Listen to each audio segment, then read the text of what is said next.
Well, I think we have, in every country in the world, some common issues. One is that policymakers often don't understand what I've just said.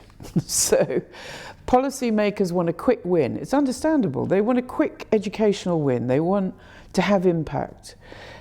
So they say, let's have a national literacy strategy, and let's make every teacher in the country learn about this.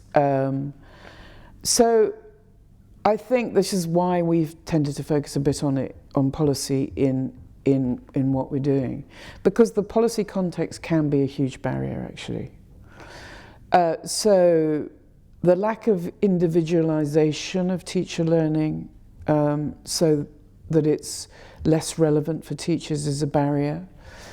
I think one of the biggest barriers is the fact that the school has not changed in 300-400 years.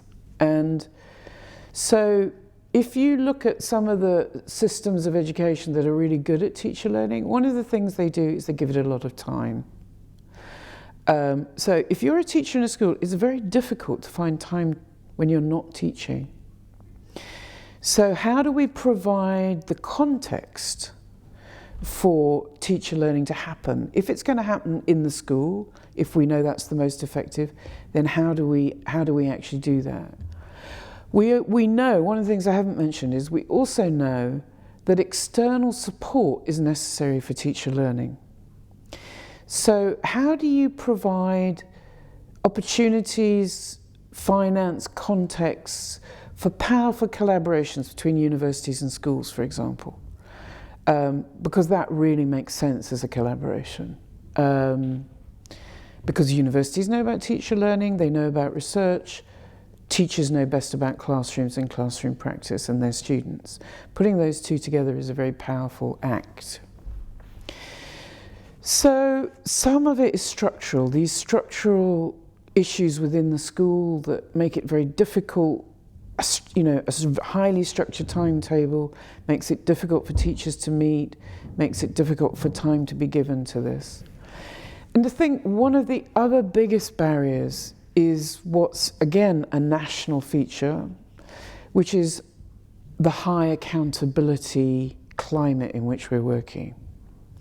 So in order to learn something, you have to experiment, you have to risk, you have to ask questions you wouldn't normally ask. You have to be quite creative.